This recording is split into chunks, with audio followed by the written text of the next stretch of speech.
We open up with the pledge.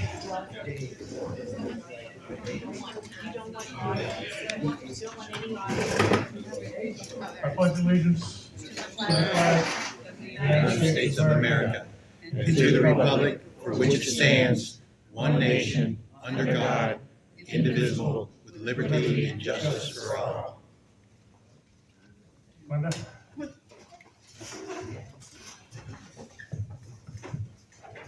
If you will join me, I'd like to start our meeting with a word of prayer to the Lord. Sure. Father, we thank you for the opportunity that you have given us to meet here, Father, tonight. We thank you for the liberties and the justice that you have given us. We know that they come from you. We ask, Lord God, that you will guide us during this meeting, that, Father, that you would give us clarity in what's going on in our nation, and that you would raise up women and men, Father, that would fight against the evil that exists in our land today. And may it all be for your honor, for your glory. In Jesus' name we pray. Thank you, Linda. Just a couple of house cleaning items before I get into my opening. We need your voices Wednesday night, 2 nights from today, at the Board of Education meeting, July 10th, 6 p.m. Topics on their agenda include staffing changes, special ed and DOJ update, delay in school start times. Some of us will be going off topic of the agenda.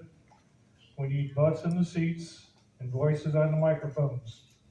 So time for action is now. Please come on out Wednesday night, 6 o'clock at the Taj Mahal, over on East Street.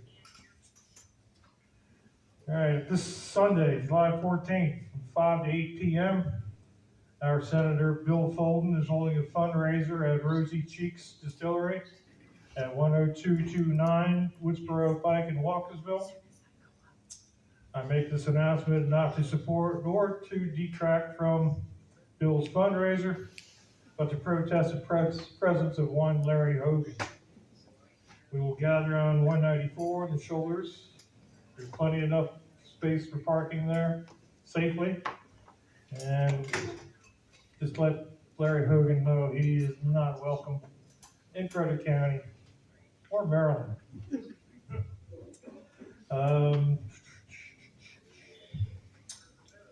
So wear your prep swag, make your Larry suck signs, and come on out and have some fun. Friday, July 26th, 7 p.m. is Cocktails for Jamie. Fundraiser at the club room at the Bottling Plant Apartments, 1707 North Market Street, right behind that delicious pizza place that everybody loves. There's only room for 50 tickets available. So go to Brennan for Board, all written out, no numbers, brennanforboard.com, and hear the tunes of Sinatra and the crooner era. That alone is worth the price of admission. One last item. Last year, we changed from monthly billing of your membership dues to an annual dues. So that being due in August, everybody's up for renewal. If you decide to do it tonight, the renew or to join will knock $5 off your membership fee tonight. So it'd be $30 for a family rather than $35. And with that, good evening and thank you for being here. Tonight we stand on the brink of history with the opportunity to impanel a citizen grand jury to hear his sworn testimony as evidence in a vote integrity case pending in Maryland's 4th District Court. This is a critical moment, not just for those directly involved, but for all who value the integrity of our electoral process. Tonight is not a night for opinions, conjectures, or political biases. It's a night of facts, evidence, and truth. Our purpose is clear: to ensure the foundations of our republic remain strong and unshaken. As citizens, We have a profound responsibility to uphold the principles of fairness and transparency that are the bedrock of our system of governance. The role of the citizen grand jury is deeply embedded in the fabric of our nation. It serves as a crucial check and balance, empowering ordinary citizens to participate directly in the administration of justice. Your task this evening is to weigh the evidence presented, assess the credibility of testimonies, and determine whether there is sufficient cause to proceed with legal action. Our republic is founded on the principle that the power of governance is derived from the consent of the governed. This consent is expressed through the act of voting, a sacred right that must be protected at all costs. When the integrity of our vote is in question, it is not just the electoral process at stake, but the very legitimacy of our government.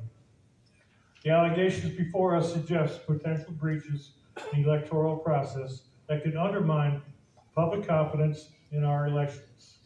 As we embark on this journey, we must be vigilant, impartial, and resolute in our pursuit of the truth. This is not about partisan politics or personal agendas. It is about ensuring every vote is counted accurately and fairly. Consider the weight of this moment. If we are successful, the findings of this grand jury could set a precedent and alter the dynamic of the 2024 elections.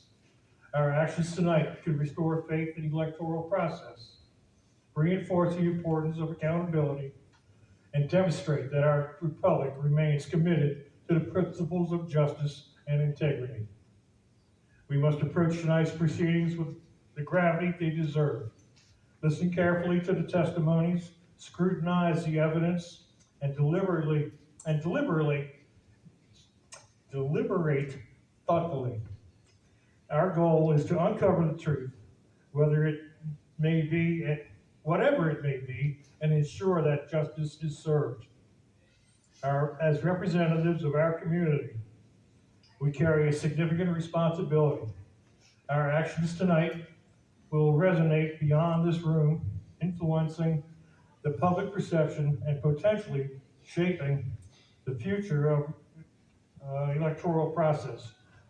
By conducting ourselves with integrity and diligence, we can set an example for our fellow citizens and reaffirm the importance of transparency in our governance.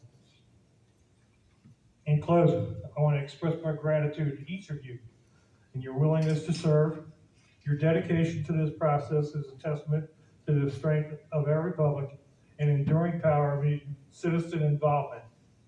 Together, we have the opportunity to make a difference, to uphold our principles, uphold the principles of justice and fairness, and ensure that our electoral process remains a beacon of the democratic integrity. Tonight, let us commit ourselves to this vital task with the seriousness and determination it demands. Let us honor the trust placed in us by our fellow citizens and strive to safeguard the values that define our republic. Thank you. Walter, you want to come up? Or are you going to leave?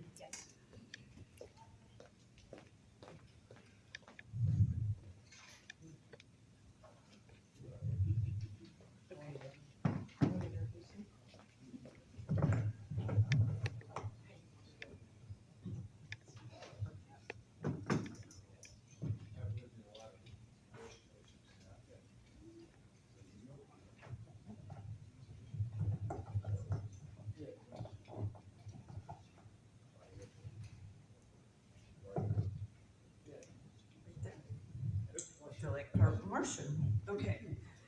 Thank you very much for coming tonight, everyone. Thank you, Fred, for the opportunity. And like he said, it almost sounded like the butterfly effect. The butterfly floats its wings. You can feel it throughout the world. And that's what we want to create tonight. So thank you for coming. I'm going to introduce myself and my speakers. We're here to give you an update and provide you status on where we are in the case and how we got here. Who we are, Walter Charlton, can you come up to the table, please? Has a Bachelor of Science from the University of Maryland, 20 years as a CPA, an auditor of finance computer systems and installation securities. He's a member of the Maryland Bar. He's a member of the Federal DC Bar and a member of the US Supreme Court. Please join us at the table. Draza Smith, she's on Zoom. Oh, I'm Natalie Abbas. I'm getting there. Most people know me, but those that don't, I'm actually I was in the financial industry for 12 to 15 years. I'm a recovering lender. I'm a loan officer. I'm also working as a paralegal for Walter. I worked at Commodity Futures Trading Commission and also the Justice Department, and trying to put this all together, and working with Walter for the last couple of years. It seems like 4 or 5, but he told me it was only 2. So I actually love and appreciate everybody that's come together, and we're here because of Gibson v. Maryland, and I'll tell you a little bit about that in a minute.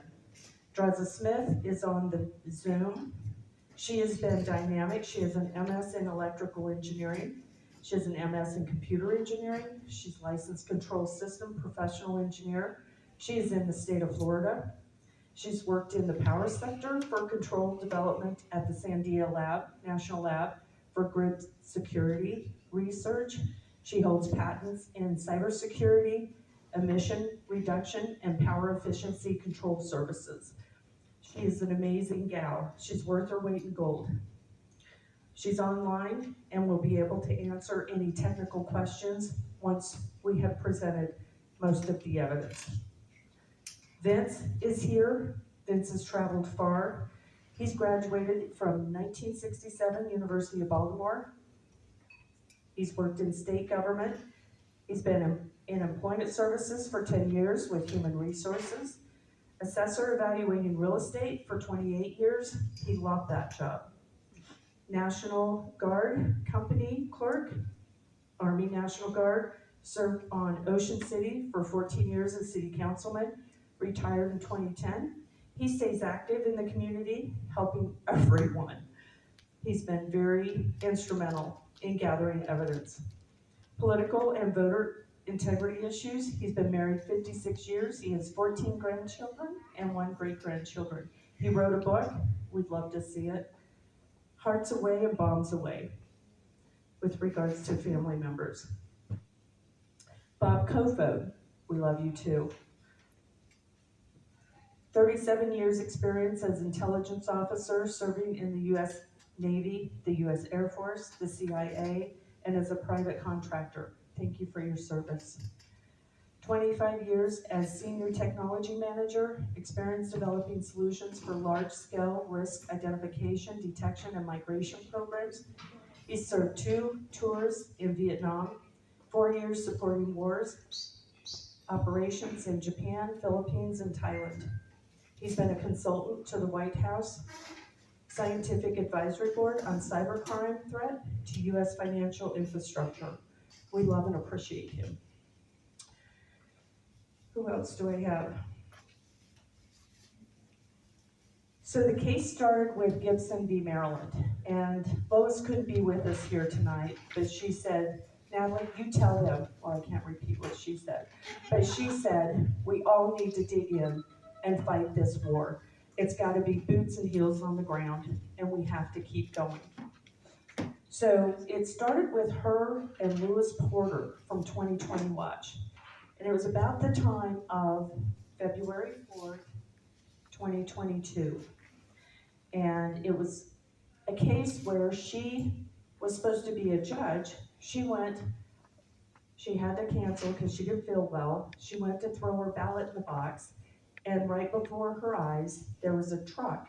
The guy came out, took a huge amount of ballots, stuffed them in the box. When we called to say, hey, we want to see who that was, oh, we don't save the film. We were like amazed. We were like, okay, well, something's going on here. So we just kept digging. With Lewis Porter, he provided us information on the Zuckerbucks and a lot of the monies that came into the state from Facebook, Mark Zuckerberg.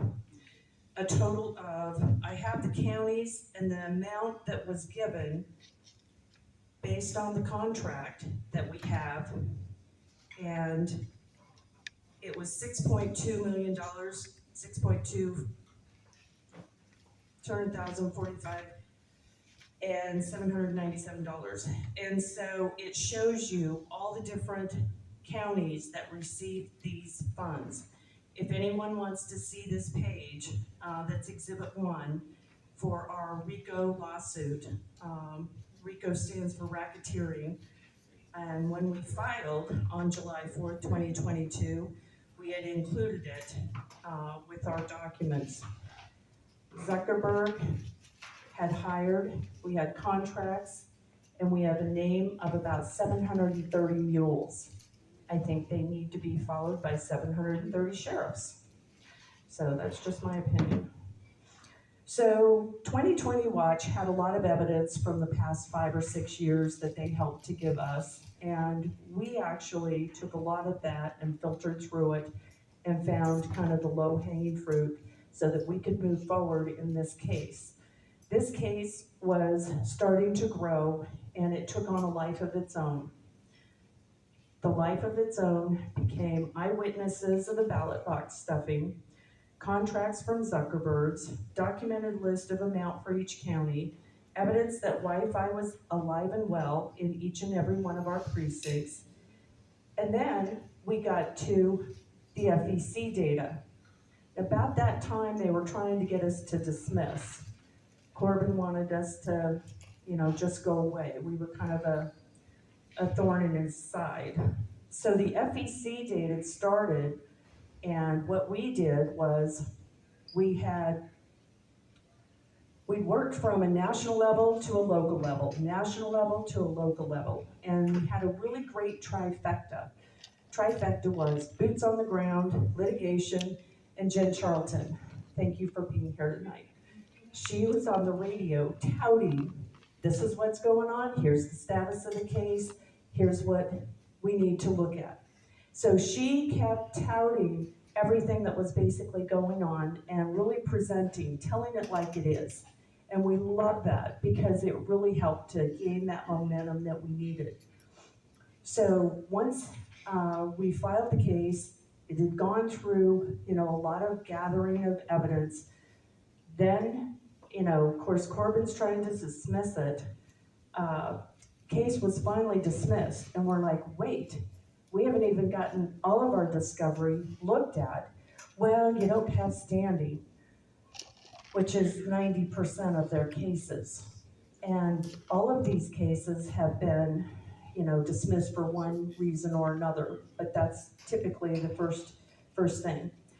So we then appealed the court case, and it was filed in the district court, federal district court in Maryland. And once it was dismissed, we said, we're not stopping. We've got way too much evidence that they have not seen. So we said, we're moving forward with me working full-time, him working full-time, and trying to put all of these cases and documents into the court. It was strategy. We realized that our discovery for some of our evidence had been suppressed once we appealed the case. I think that's Jen's. So we moved to have it entered and recognized. So we had this FEC data was standing out there that was so egregious.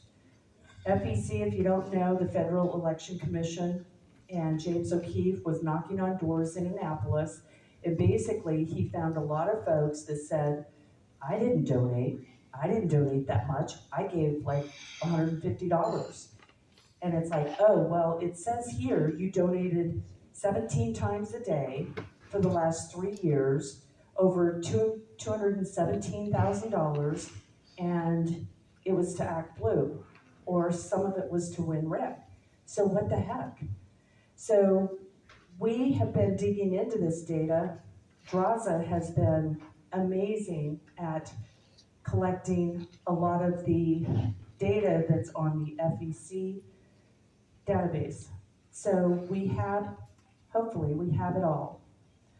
And we are going to use that with door knocks, boots on the ground, and we are going to make sure that we vet every single person that has donated.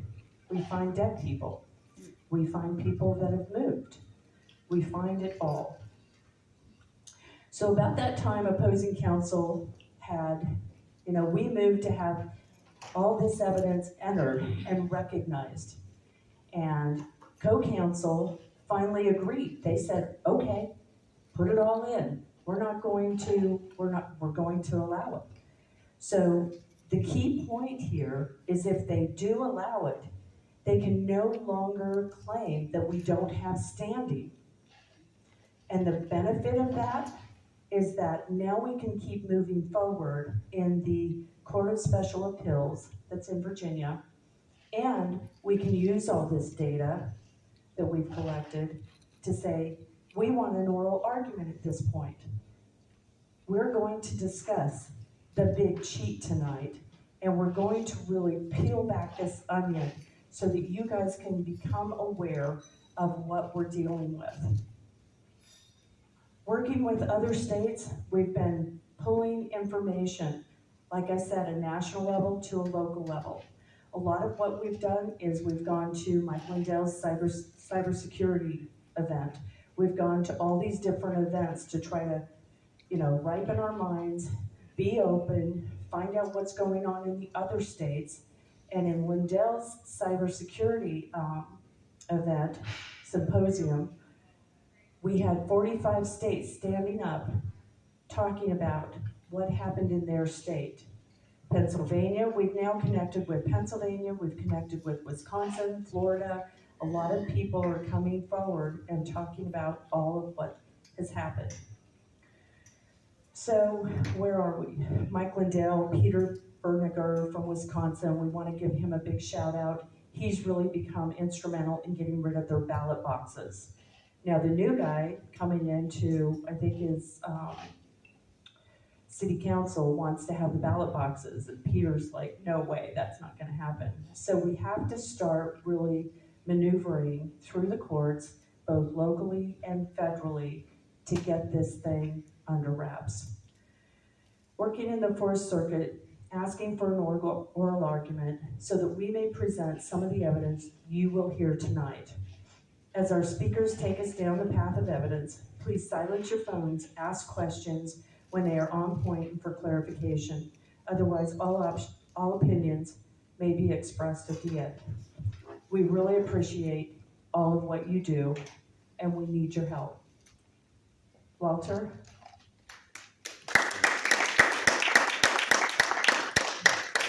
Am I plugged in, Fred? Was I'm not. Plug in, let's see if you're turned on. He's gonna go over the format and what we need to cover and why we need to do it this way. Okay. Thank you, Natalie, for that summary. I want to do something here tonight that, to my knowledge, has never been done before in a federal court. What we're attempting to do tonight is to view it as in two parts. Part one is where do we stand in the evidence, and part two is now that we've established that, what do we do about it? Now,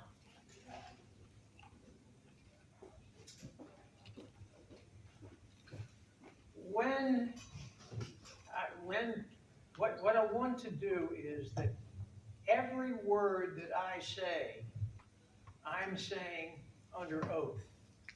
Now, attorneys generally are not witnesses in the case, but this is perhaps different.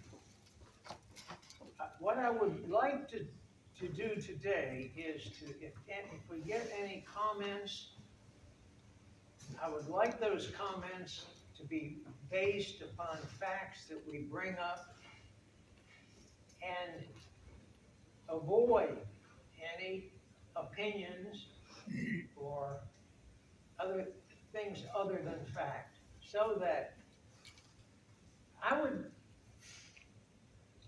would proffer to the court, and we're taping this, I intend to take this meeting, we're gonna chop the introductions off, and we're gonna call this a report or a motion to the Fourth Circuit Court of Appeals in Richmond of additional facts that should be put into the record because so much time has gone by and so much of the factual basis has changed. And for that reason, I am essentially asking myself and Graza and Vince to take an oath that we are now testifying, and therefore this whole meeting beginning now is a proffer of evidence supported by declarations of attendees at this meeting. And the declaration is as follows. I declare under the penalties of perjury that the factual matters I present are true and correct under the penalties of perjury, and that we're making a record of this. So in addition to a presentation that I suggested to Fred that would be interesting, I propose that we develop a body of evidence that does not exist anywhere in this country like this, except in bits and pieces, which is part of the problem. Now, I want to correct one thing that I noticed in what Mr. Boss said about my credentials. I am not a member of the Maryland Bar, okay? Federal Bar. I am a member of the Maryland Federal Bar. And there's a big difference because I never passed the bar exam in Maryland. Okay, that's one of the differences. But nevertheless, I'm admitted to the federal bar here and filed this case as such. Now,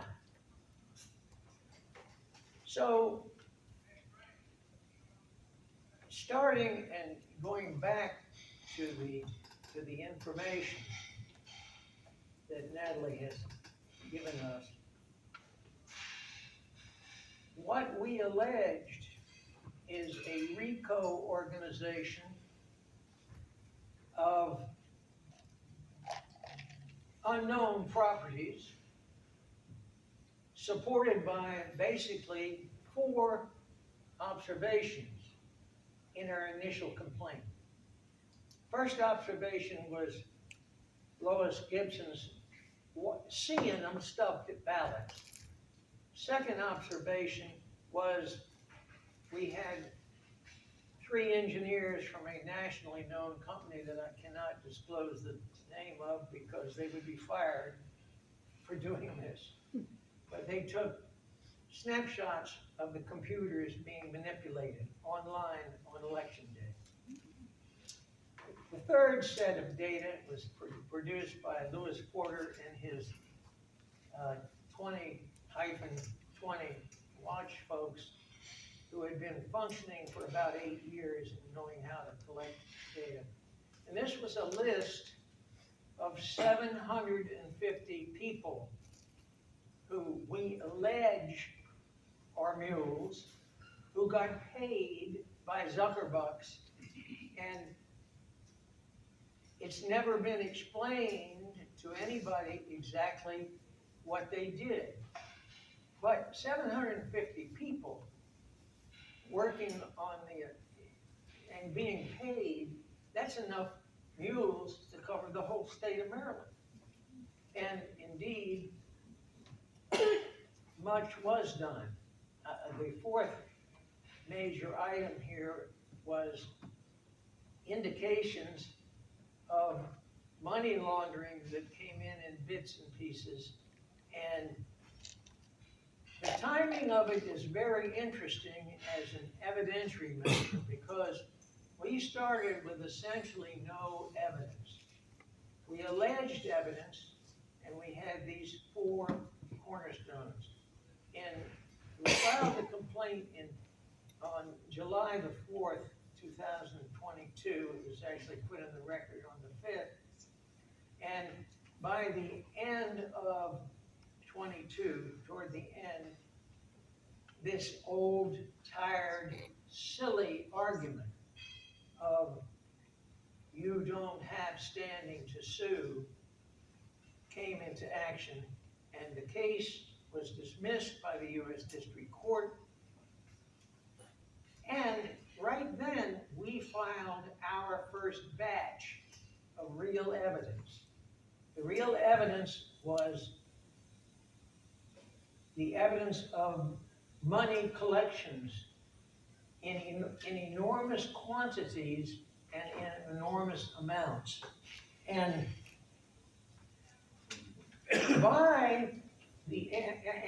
we filed a motion in the district court to reconsider, which is, the judge cannot deny such a motion if it's based on a federal rule, number 59,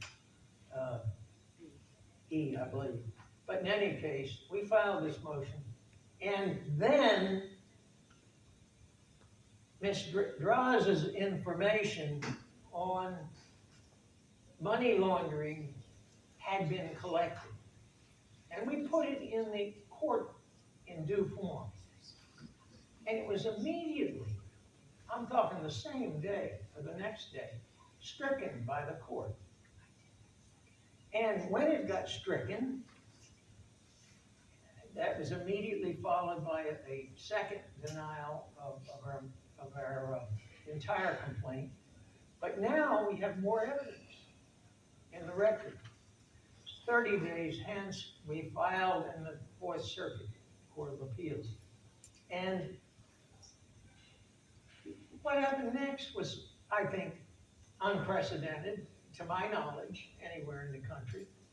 The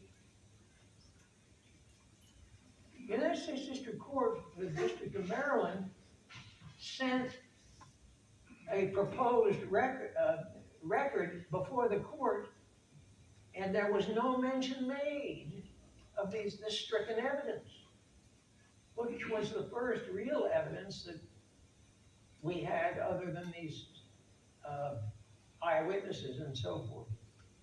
And I filed an objection to it, and as Natalie mentioned, the opposing counsel, Daniel Cogburn, who works for the State's Attorney's Office, but not directly. The State's Attorney's Office is who Cogburn reports to as his superior, but he's a member of the State Prosecutor's Office. The State's Prosecutor's Office is an office formed by a constitutional amendment for the state of Maryland to check on voter fraud. That's one of their main reasons for reformation of things. Well, we sued the State's Attorney's Office. They're one of the defendants we sued. on the grounds that they didn't do their job right. Well, and this is important when we get to the question of standing. So, in any case, now we're in the Court of Appeals, and Mr. Cogburn agreed, you were right in putting that evidence in, we're not gonna oppose it. So the Court of Appeals granted the motion to supplement the record, and the District Court of Maryland was informed of this, and they didn't do it. Anyway, they didn't do it. So I filed a motion in the Court of Appeals to make them do it, and they did it. So, number one glob of our evidence includes certain evidence of money laundering. Now, but we didn't quit. At that point in time, the big cheat we filed a copyright on it.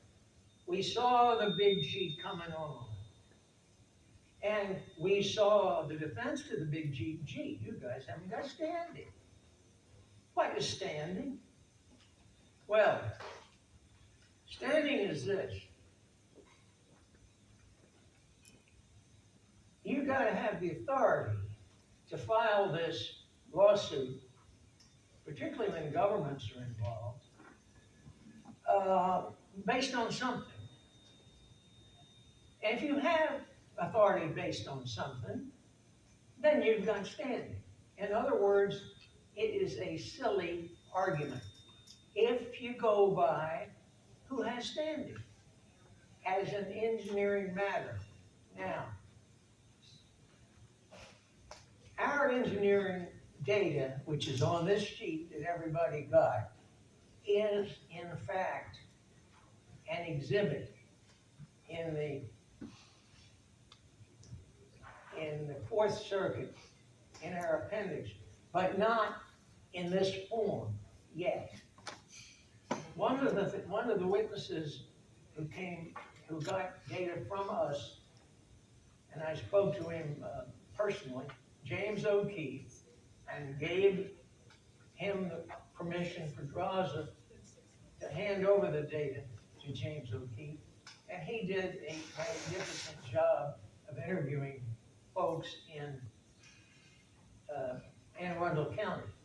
And he essentially, to summarize that, you always have to see it. If you can ever look at those interviews, basically he knocked on doors, and the people would come to the door and they would ask him, did you in fact donate a lot of money? And typically the people would say, yes, I voted a lot of money.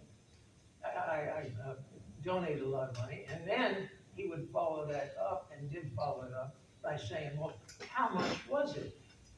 And I don't have these figures memorized, but they would say, well, I gave him something like, and he'd interrupt me and say, you should give him $3,000. He said, yeah, I wanted to give him $3,000.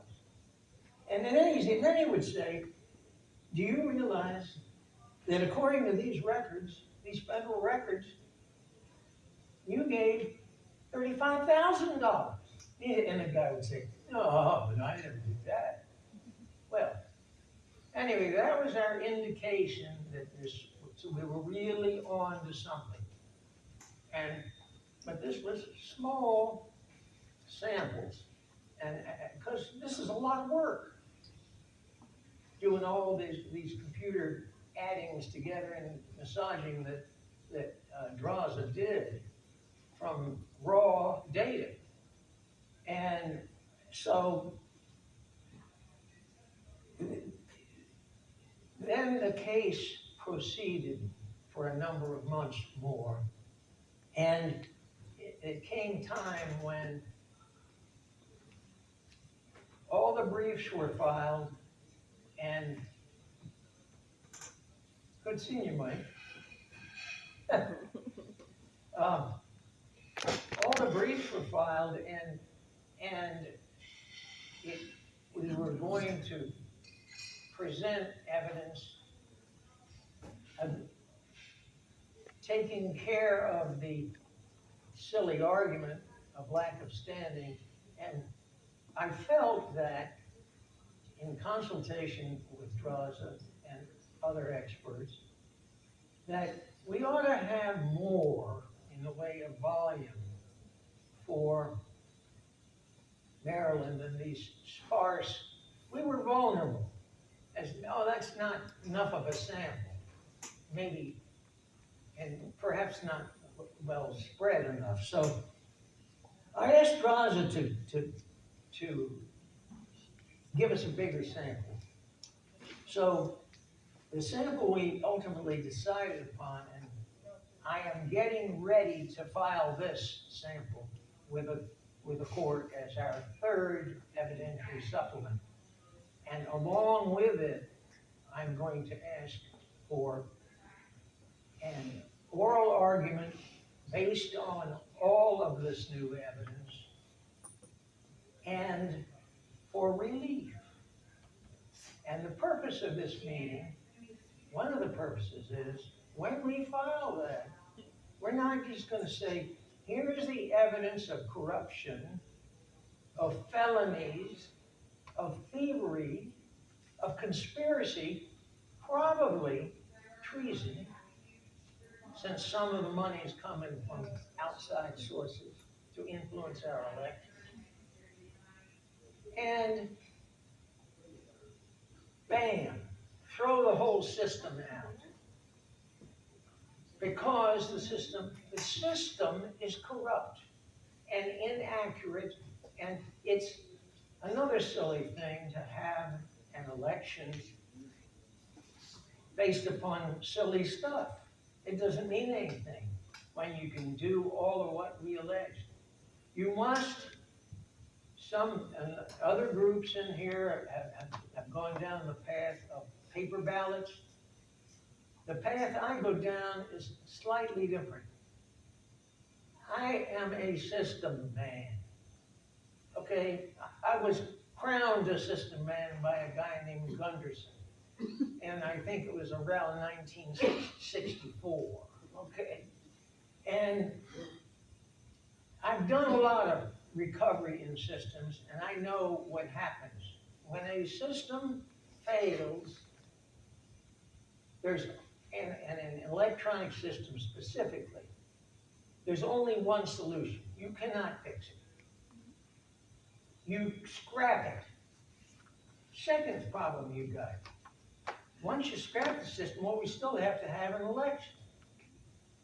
So you do an election, the way it was done 200 years ago. And pencil, paper, and now we can use adding machines and audits of and corrections of every place in Maryland and every place indeed in the whole country.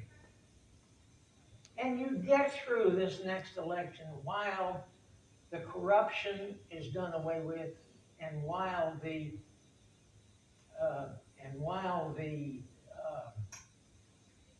rebuilding of a proper system occurs.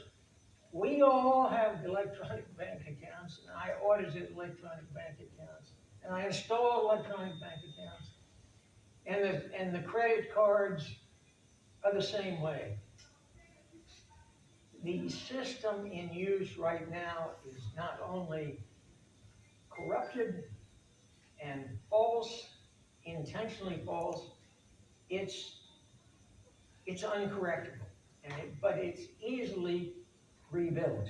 Now, so that's where I'm trying to go with this. And I want, when anybody has a question and so forth, I want you to consider that you are all sworn. Does anybody in here have an objection to being sworn on any comment here as a factual matter? Where the first subject is facts. Does anybody have an objection? All right, I'm going to assume that nobody has an objection and you're all sworn. If anybody wants to withdraw that, that's fine, you just can't ask any questions on the factual part of this. I'm now going to go, and in a minute, we're gonna get to Vince, but Vince is our most recent hero, as far as I'm concerned. He has done an absolute yeoman job in filling in missing holes in the evidence, the logical holes and other holes. We'll get to him in just a second. But first, I want to tell you how we got to this point in the evidence of these strong words I've just said. This particular exhibit you have got is going to be our, it was Exhibit B, the data was, but in its current iteration and form, it'll be the lead exhibit along with the stuff Vince is about to tell you. In this motion to put in a third blob of evidence. And this is this evidence on this sheet of paper, and with what Vince is going to tell you, and with what we modify it a little bit more, will support what I just said. The scrapping of not only Maryland, but all 50 states. Because the patterns are the same. And Draza has got data on all 50 states. Now, it's not like this.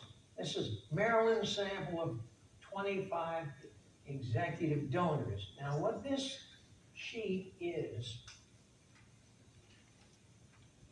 in essence, an evidentiary evidence, what this sheet is a targeting mechanism. That's all this is. This is not supposed to be how the votes get changed. It's where the corruption is, and an indicator of corruption. And this, to me, is an astounding paper, one page. So what we have in the first column is 25 unnamed voters on this sheet of paper. Now I want you to know, we've got the names of all these people. We don't have just the names of all these people. We've got the names of all the people in the FEC database. I'll come back to that in a minute, because that is also a disaster for verification and auditing reasons. All right, so to read this one sheet of paper understandably, let me point out this to you. You've got 25 donors. They're broken down by zip code. And as I said, we have the names, we have the actual addresses. This is how many, the yellow column with a red total on it, is how many donations individually appear in the federal records for this person. In other words, donor number one,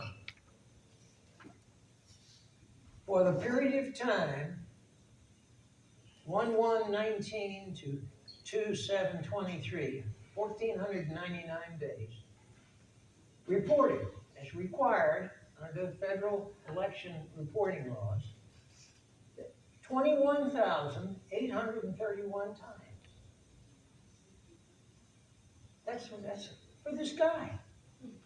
Now this figure was not easily developed. That's what Draza did, with months of going through various databases and adding them up and pushing all the names to 10 or 15 different iterations of this particular voter's name. All on separated, because the spelling didn't sort the same, because they changed the names. And this guy donated $217,000. And following that along, they're in descending order. Now this is the low-hanging fruit.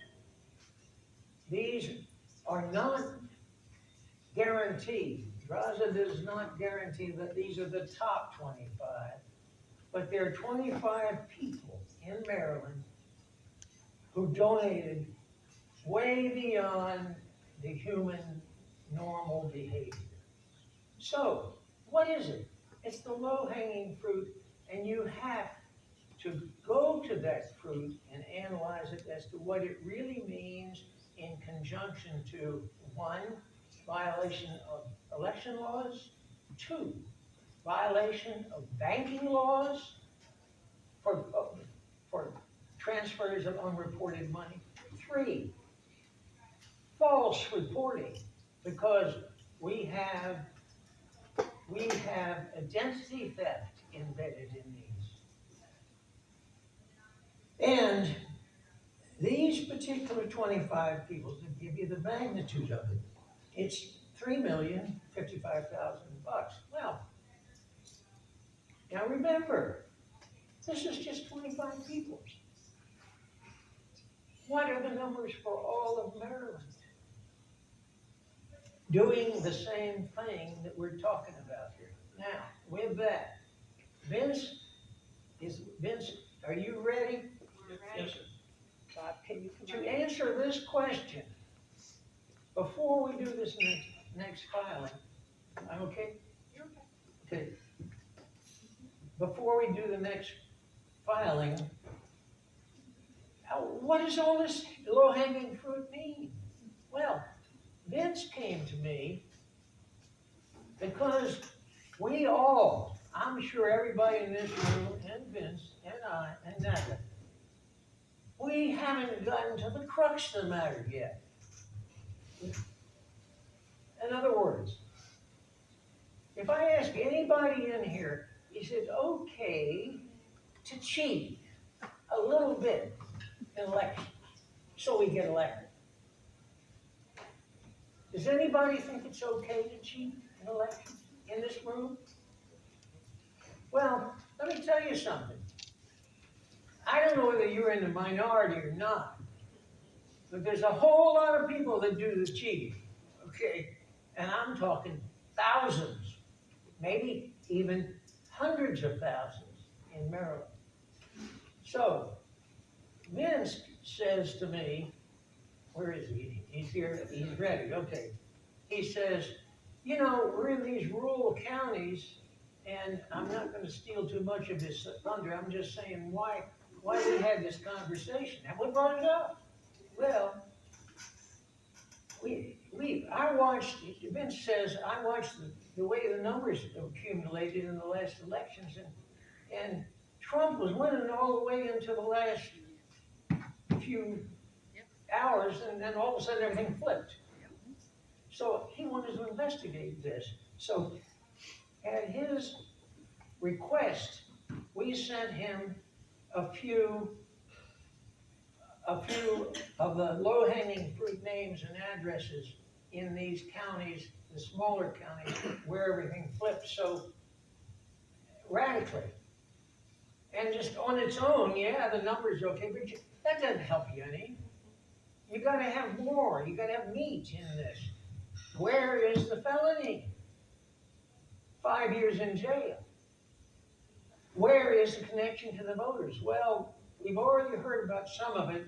Zuckerberg's money to pay for the mules. The same thing applies, same principle applies to the printing of forged ballots with the insertion of the names of Biden, for example, already in there, or the blank ballots, which 97,000 blank ballots. All of these myriad of ways to cheat. Somebody's got to put the money up. You can't do this without money. This is the money. What we were having trouble figuring out is, okay, so what? Vince, are you ready? Yes, sir. Go ahead. Mr. Charlton, did you want to swear me in? Yes, let's do that. Say, I declare under the penalties of perjury that everything I say is true and correct, to the best of my present knowledge, information, and belief. You do? I do. Okay. Um, Now, this is Vince, in his own personal experience, picking up where this gap is, okay? Can you hear me all right? Yes. Okay, as you can see from the exhibit B that was on the table, the individuals weren't identified, so we collaborated and realized that if Draza were to send me the names of people, we could begin to really inquire and knock on doors and find out if there was any indication that these individuals were not donating as purportedly they were shown. So what I did, when I got the names, they were spread over 18 jurisdictions. Baltimore City was among them, and 17 other counties. And I started matching the names and addresses in the FEC data that Draza had sent to Maryland State Assessment and Taxation database and matched 43 of 71 names, where the name on the reported FEC database and address matched an actual owner in Maryland at an address that matched. And most of these had applied for the homestead credits and declared it to be their principal residence. So that was 43 out of 71. Initially, I received 73 names. 2 of the names are on the FEC database with only a post office box. And you cannot match that person to the State Department of Assessment and Taxation with a post office box. You need a physical address. 7 matches had sold their home or transferred their home sometime during the 4 to 5 year period covered by Draza's work. And I found that interesting because I was particularly interested if they had sold the home, but donations were continuing beyond the sale. Maybe the perpetrator of this, if it is fraud, didn't realize they had sold the home. So we asked Draza to look into that further, and she came up with some interesting data on that. Not all the 7, most of the 7, 4 I think, stopped donating after the date of sale. So I don't know if the people involved realized that the person had sold the home and they better not use that address, but some of them continued after the date of sale. One in particular, when we looked further, we found out that donations stopped after the transfer date. We also discovered she had died in December 22. And yet Draza has been able to look further and find 25 more donations after the date of death. Wow. Now, if that doesn't raise a red flag, I don't know what does. There were other cases of the 71 that we counted where there were probable matches because the person on the FEC record might be Patricia Smith. I'm just using an arbitrary name. But she's not on the record with Maryland State Department of Assessment and Taxation, but a Donald Smith is there. So it's conceivable that Patricia Smith is a wife or a daughter living in that residence. So these are ones we definitely want to check door to door. And then there were some others where there were no real indication at all between the FEC data and the assessment records. However, I've categorized those as possible tenants because they record their address, they're in the voter rolls maybe accurately, but they don't own the property and you can't match them from Maryland State Department of Assessment records. So when we spread these names around the state with volunteers, we indicated special notations that it may require further investigation. One of Draza's cases, for example, where they had sold, she was able to track other donations at subsequent addresses. So allegedly, the donations continued as they moved to different locations. Now, to give you a report, we've got about a dozen people working on this. People have stepped up to the plate and volunteered. I know Jay Kaminsky has volunteered to work some of the counties, and I understand he needs some help for different reasons. So if you can help him out, it would be greatly appreciated. I can tell you this, that of the 71 names, 30 have been contacted or attempted to contact. So in essence, we're about 55% there. I'm sorry, 42. We're about 42% complete. But the good news is, of the 18 jurisdictions, about 9 of them have been covered. Some of them being larger, that's why the number's a little different that way. But I'd like to give you a report, and I have documents that I'll be turning into Mr. Charlton tonight that are actual signed declarations of one form or another. I'll explain that when I get to it. As of right now, in my briefcase, we have 5 actual declarations by people who match Draza's work and state assessment work, who deny giving these donations, absolutely deny it. 2 gentlemen told me, and this is in a different category, but that would be grounds for divorce if I was given that kind of money. We actually have 2 declarations from people that affirmed the money. While they didn't state the actual money and didn't match it to Draza's work, they said, yes, I've probably given that much. And we had them sign a declaration affirming that, and they had an option on the declaration form. Did you give this amount or approximate amount? No, and they signed the form under penalty of perjury. The other 2, they affirmed that they did give it or close to that amount. They checked it yes and signed it. And Mr. Charlton wanting to have it balanced, we want this to be perfect when it goes to the court. And if a gentleman or a woman says to us that, yes, I gave that, and they're willing to sign a declaration, it should be submitted, because some of these are factually correct, we believe.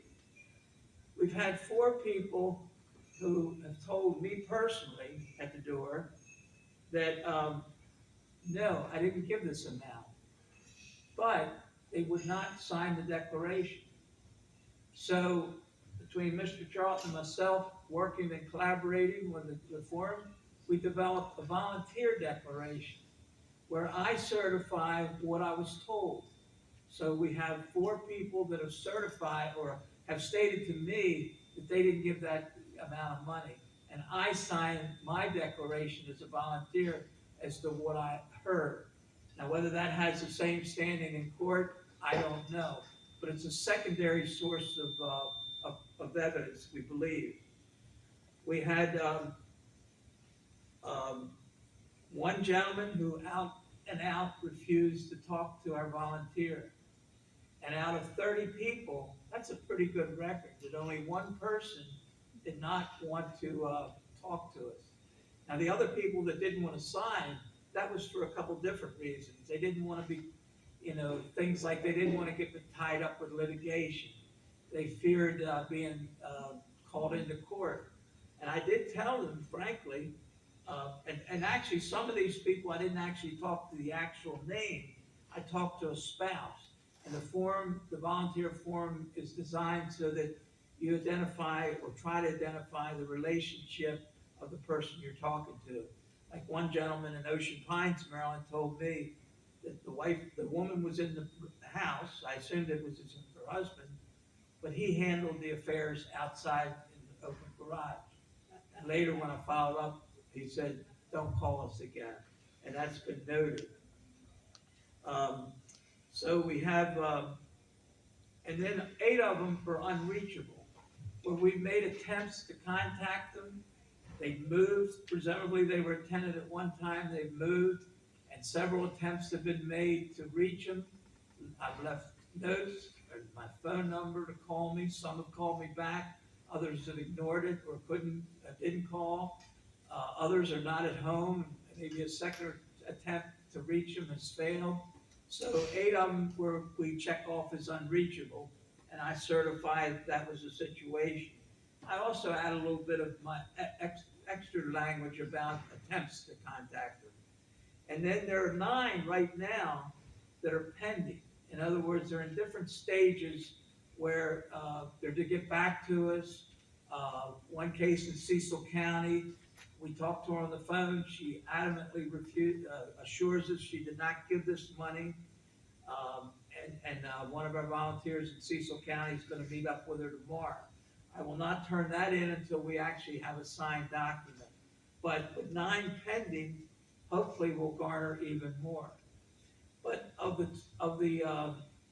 forgetting the 8 unreachables, the 22 that remain, we have something solid on 12 of the 22. And that's about, if my math is right, that's about a 55% success rate. So if we get to all 71 names and we come up with 55, 60% of people saying, yes, I did donate, or no, I didn't, this is solid evidence that could go into the court and bolster and try to get oral argument. As some people have said, greater legal minds than I ever had, I'm not an attorney, I'm not a paralegal, how can the court ignore this? When there's solid evidence of people stepping up to the plate, willing to testify or say under penalty of perjury that this was not their data, how can a judge anywhere in this nation ignore that? And I think that I'm excited to be a part of this because I think Mr. Charlton has paved a new legal territory, and I'm just honored to be a part of it. And that's pretty much a summary, other than what I'll turn into you tonight, sir. Well, thank you, and I appreciate it. I want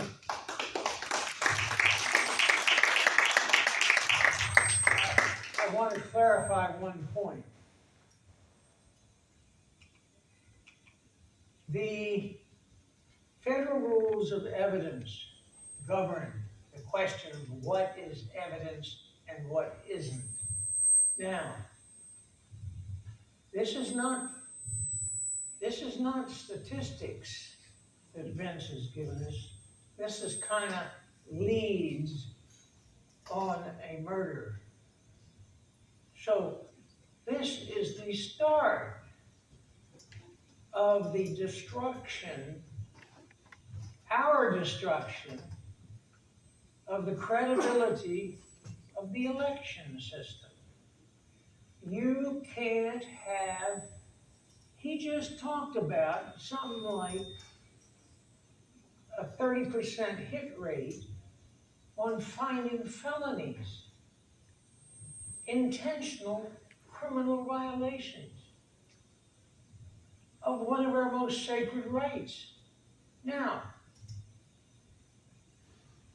here is an interesting question for all of you. Whose responsibility is it to run this out? Is it his? Is it yours? Is it mine? No, it's not. Well, whose isn't it? And not only that, there is a case, and I forget the name of the case. Natalie May, with her brilliant mind, might remember it. Marbury.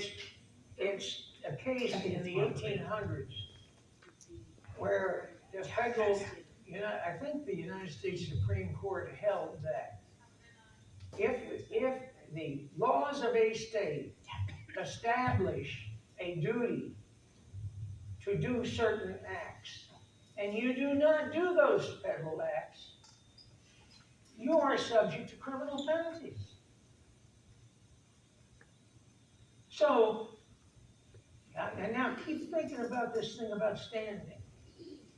Mr. Winston, okay, who wrote a brief for us on this subject. The thing that will drive you nuts is this. When you don't have any facts, and you can't say that item right there is money laundering. And that item right there on this sheet of paper is identity theft. Because they are using the person's name to shove a whole bunch of false money from you don't know who or where, or unions, or Soros, or Zuckerbucks, all of it. Not just in violation of the election laws, but also in violation of the banking laws and the fraud laws of conspiracies in RICO. And not only that, is that me whistling? No, Fred, can you hear me? I think it's me. Okay, all right. Don't whistle so loud. Okay. I got a couple of fun facts I want to jump in here. All right, well, I want, just give me a couple of minutes to finish Go here. to the front, we gotta Okay. move it away. Um, I'm trying to get out of the way of. Yeah, Yeah, I'm not anywhere near finished. Okay, by the way. You want, is it on a point that we've covered? Yes. I want to just interrupt for a minute to give them a few fun facts. Not yet, okay? Okay. I got some more serious, Standing heavy, I got some serious, heavy-duty mathematics. what's for Oh, yeah. breakfast? Say what? What's for breakfast? Say what? Breakfast. Who wants breakfast? I'm just saying, we're headed to breakfast. Well, I understand, that's too bad.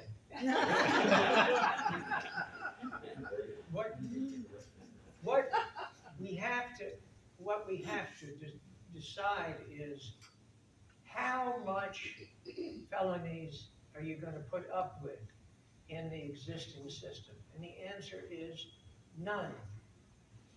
The next question is, whose job is it? Well, the FEC is an interesting organization. Federal Elections Commission is an organization established by Congress, not under any one of the three branches of government, independent, as it should be, to keep records on all of these laws that are possibly violated. Guess who audits the FEC? Anybody? Audit themselves. Nobody audits the FEC. It does not have audits. It has a department, a Inspector General's department, which is vacant. The FEC filed a operating agreement with the Department of Justice, our good friends at the Department of Justice, that if anybody sues the FEC and says there's something wrong with your data, they will take care of it in the Department of Justice. Now, what does that do? Do with the separation of powers, okay? It totally destroys the separation of powers. Because,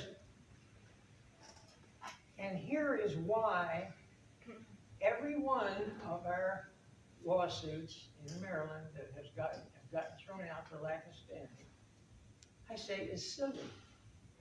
Because if you're entitled to an election, you are entitled to a correct election. And if the people that are not doing their job right under the Maryland Constitution, who are the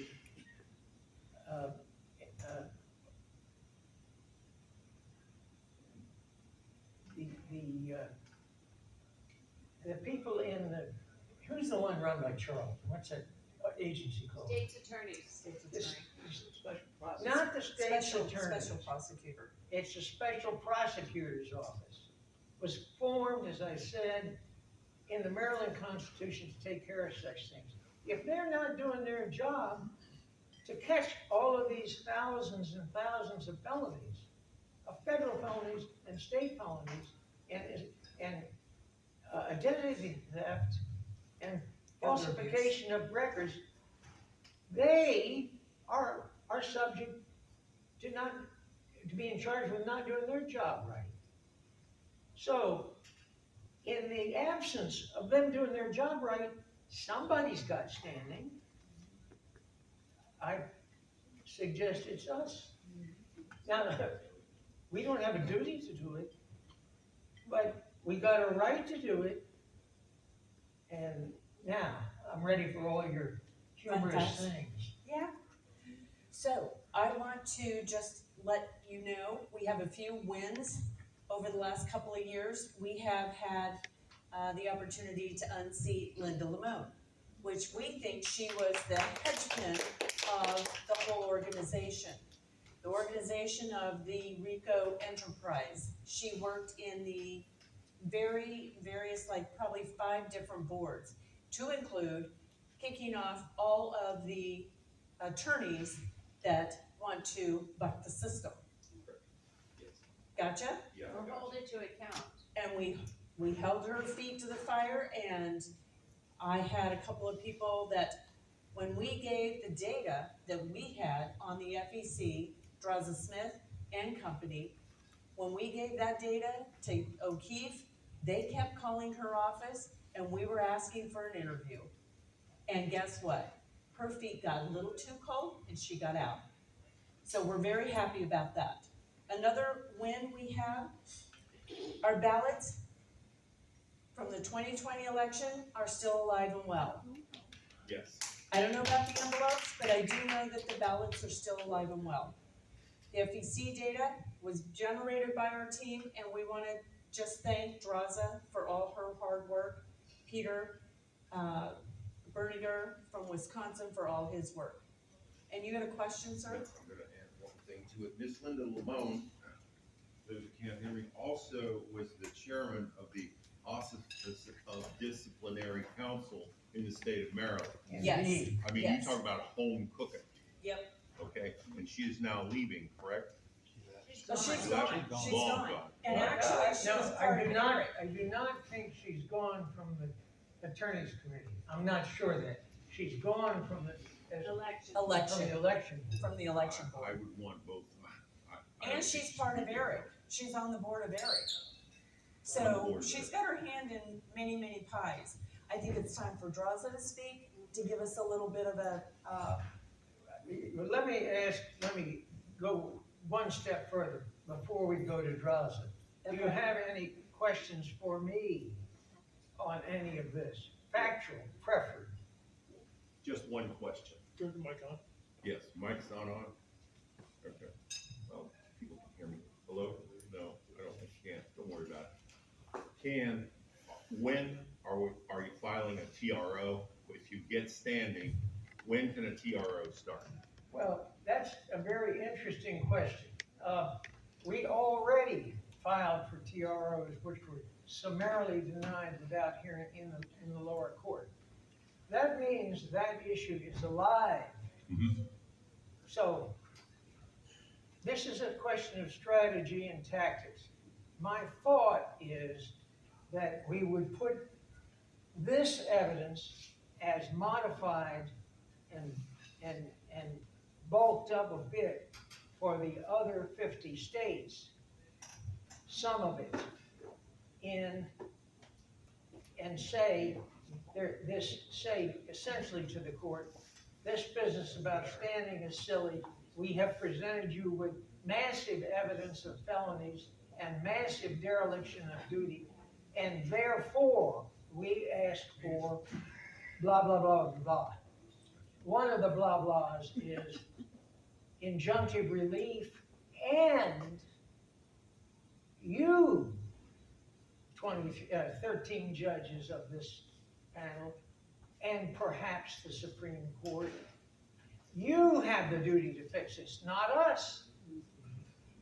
We'll guide you perhaps in telling you what has to be done, but without people holding them to the fire, that's gotta be part of the injunctive relief. We gotta scrap the system, start over, and get relief so it gets working again. Thank you. Okay, is that it? Mike? I got one, yeah. This is a RICO case, is it not? Yeah. And phraseology is everything in this, okay? We filed it originally as a RICO case, and it has never been denied. It has merely been dismissed. So in the Fourth Circuit, it remains not just a RICO case, it's one of many counts.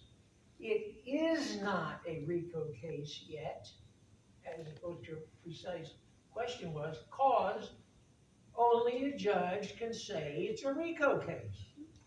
And if they do say it, aren't your standing requirements relaxed considerably? Oh, absolutely. To have I thank you for bringing that up, Mike. A case is a RICO case if you have one or more of the RICO crimes embedded in your alleged facts. Now, it is so important that we make that an allegation, but we did. Now, what is lacking is the finalization and proof of such things as, what are these folks' names, for example, and how did you do this? What you established with the subpoena process. But we may, just as a result of this hearing, see, I'm talking lawyer speak. Just as a result of this, we may have enough evidence to where the Fourth Circuit they couldn't declare it as a RICO case, but they could send it back as a mandate to the district court to do it, or get out. Can you define what the characteristics are of a RICO case so people understand it? I can't, because it's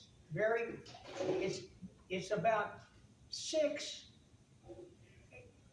things that are RICO acts. Murder. Which are murder, attempted murder, conspiracy, voting, not voting, loan sharking, blah, blah, blah. Human trafficking. And coupled with all of this, a conspiracy, an interconnection, and over a long extent of time, that's what we are. It's been going on at least 10 years, and we have a data to prove it. So it's a classic RICO case that is in process and undefined. Sorry to be so long, but that's the way it is. I would like to introduce Draza. Draza, can you give us kind of a scenario of what you've been dealing with your data, and just kind of give us a summary? Love and appreciate you. I'm gonna try to get you a microphone. Draza's on Zoom, and she is available. I'm gonna turn you to the audience so that you can see. Robin, if you're there, will you expand Draza and unmute her?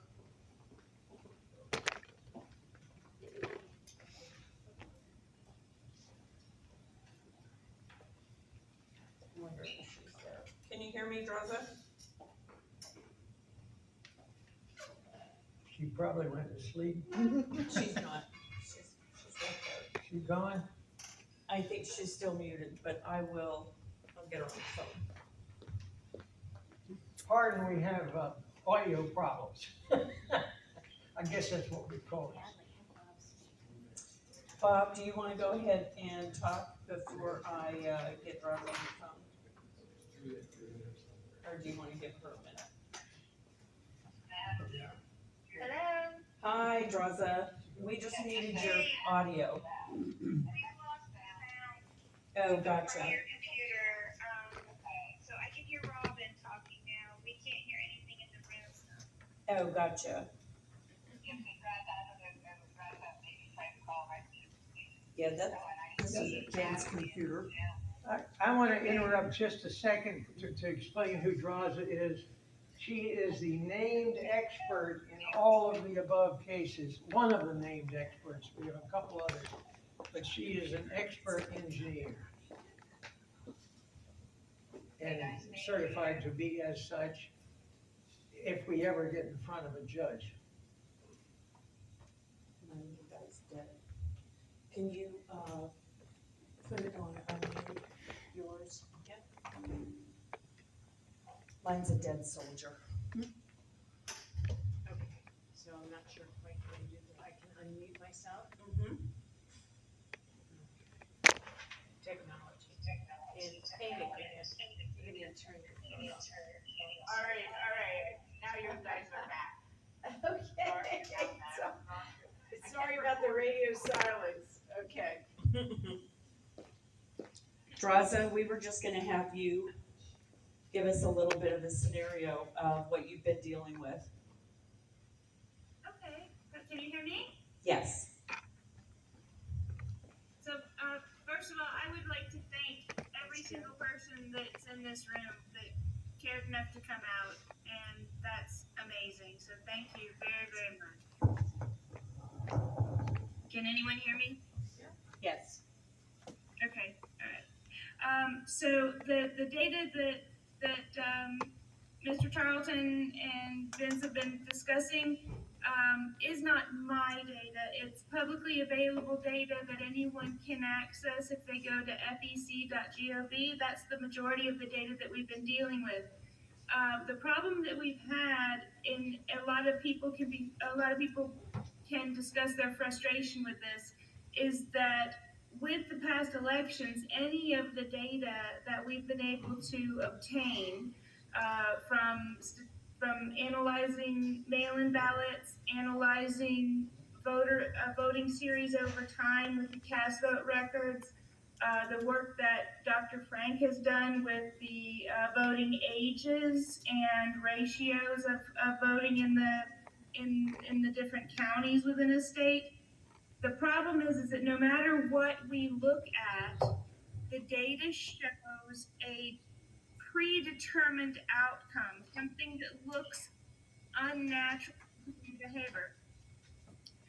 But the problem is that a lot of the information isn't easily understood by the average person that doesn't enjoy doing math for their daily occupation. And that makes it very difficult.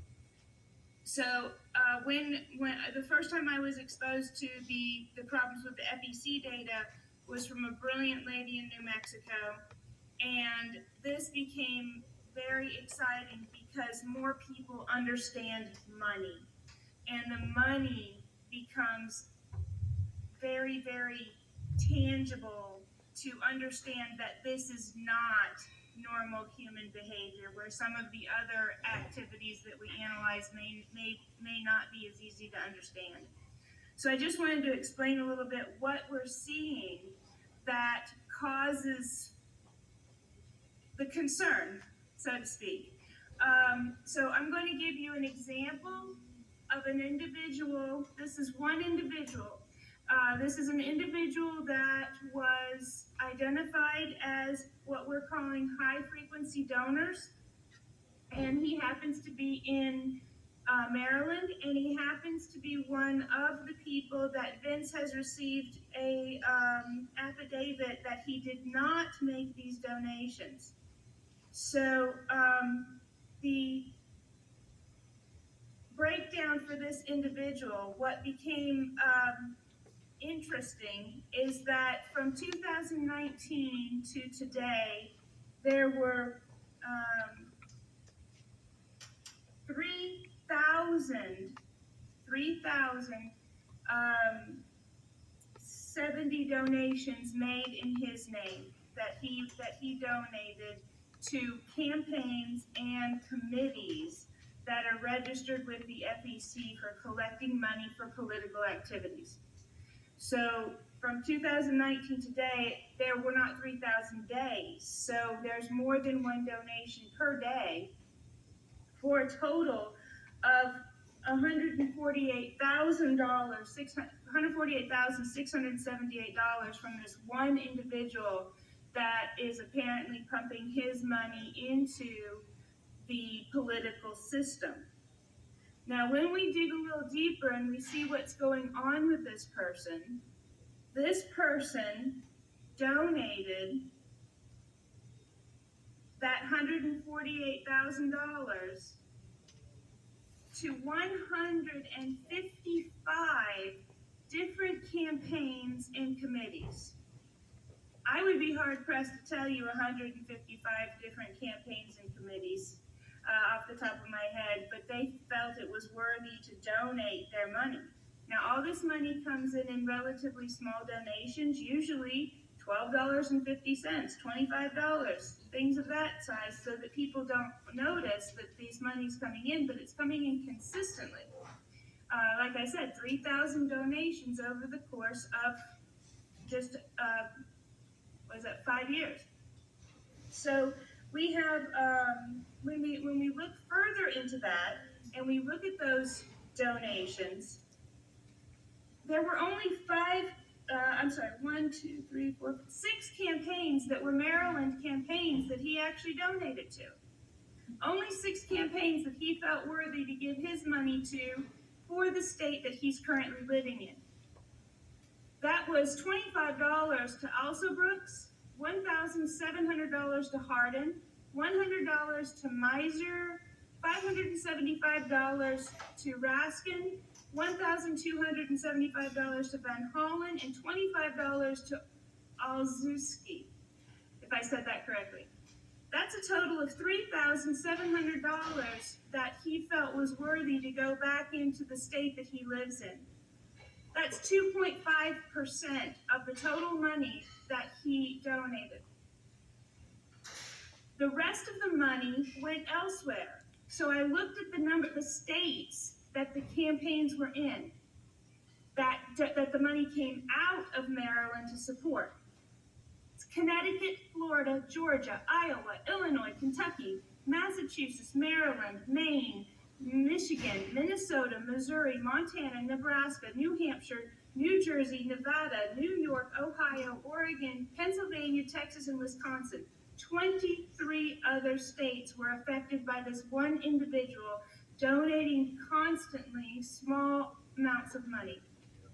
So what this is it's the money is going out into all of these campaigns that are not that the life in those areas are not being affected by the individual that's donating the money. So when we start looking at whose money is coming into the races into Maryland, it's the same thing.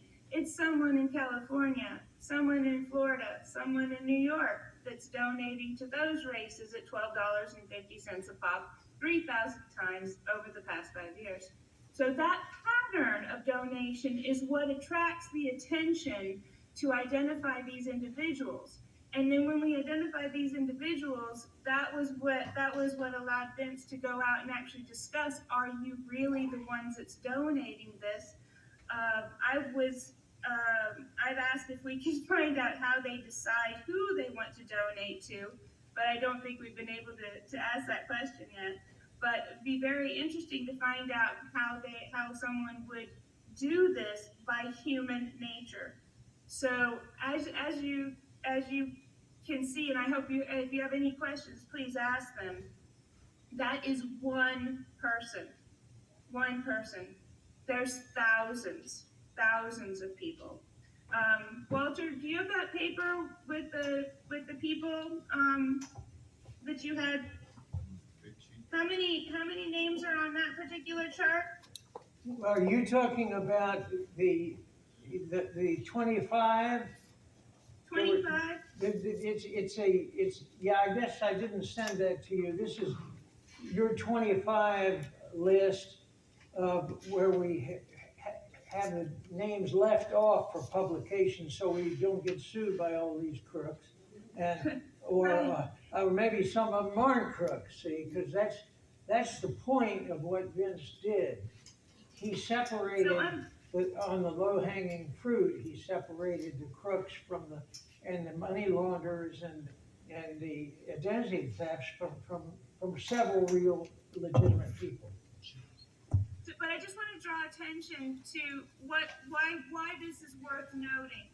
The impact of what we're seeing here is that with these 25 people that were identified, how much is the total amount of money that went into the political system with these 25 Natalie names? run off with my sheet.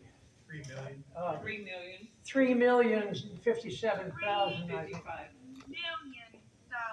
$3 million went into the political system. Majority of it has been sent to areas where the people did not live and their lives would not directly be affected by those elections. And the people that in other states that we could pull are sending millions of dollars into Maryland's elections to do the same thing. This is what does not look like Rosa, let me comment on this, because I now have my sheet back. The numbers you're talking about, and we did read them once here, is 197,000 items for 25 people, and the dollar number is 3,055,412.07. So the impact of this is this. This is only 25 people. To get the evidentiary impact of what we're going to present to the Fourth Circuit, you got to see this is only 25 people.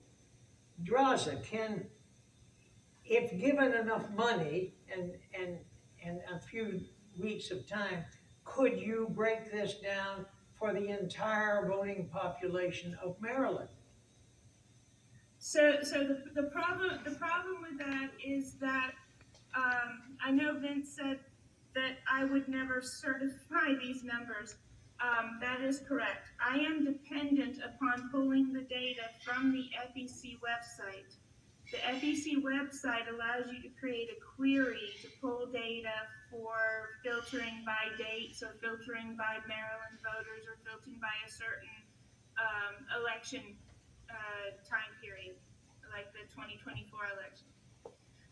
However, frequently you can sort things and get non-repeatable pulls from the database. Right. So since I don't have the code to see how the data is being pulled, I cannot ensure that I am viewing all of those donations. So therefore, the system that we have that's supposed to provide citizens with the ability to do our own auditing and ensure that the election finance records are being obeyed, rules are being obeyed, does not appear to be able to be used in that manner.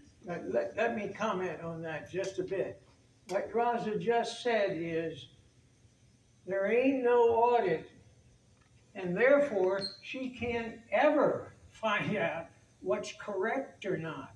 But what we do have is a massive, many massive, thousands of indications of a corrupt, non-functioning system that needs to be scrapped. Is that correct? Do you agree with that statement, Draza? I do. Okay. And that money that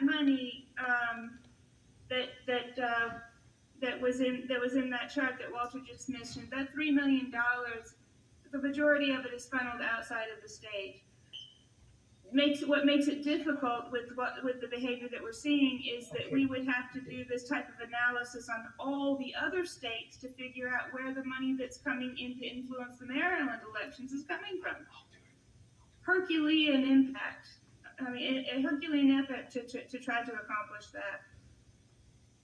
Draza, I hate to interrupt your lucid discussion here, but we want to get a word from Bob Kofod. And he is I would here. love that. Thank you so much. Thank you, Draza. Thank you, If you Draza. hang with us, that'd be wonderful. Thank you very much, Bob. Hey, Draza, I got a question for Draza before you go. Speak into the mic, please. Raza, can you hear me? No. Speak up. You get a social. I can. Does the election assistance or the FEC data have a social security number in it? Get closer to the mic. Bob. She can hear me. Say it again, please, Bob. Raza, did you hear me? Could you please repeat it again? She didn't hear me.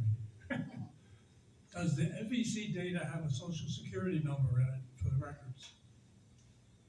So that's been part of the problem that although the name and address is required to be in the data, there's no identifiable information and no standardization. Like you go in and order something online somewhere and they validate your before you put it in and tell you that it's not right so that you can correct a spelling error. Nothing like that is done with our donations. So there can be 8 to 10 permutations of an address for a single individual, just by misspellings and different zip codes and whatnot. So with that in there, not only is there not a zip code, but the other identifying information to make sure that you can identify a single individual in the database is almost impossible. Okay, thank you. Thank you for all the work you've done, Rosa. You're amazing. Thank you all for all the work you've done as well. I just want to wrap up with just a couple of thoughts. I started down this road of election integrity. You got to get closer to the mic. Huh? Closer to the mic. Much closer. Kiss Yeah, the right mic. on top of it. I'm not kissing it. I don't care. Anyhow, I got started as a 2021.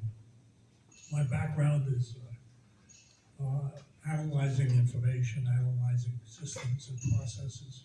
I spent 25 years building systems for financial institutions around the world to detect fraud and money laundering.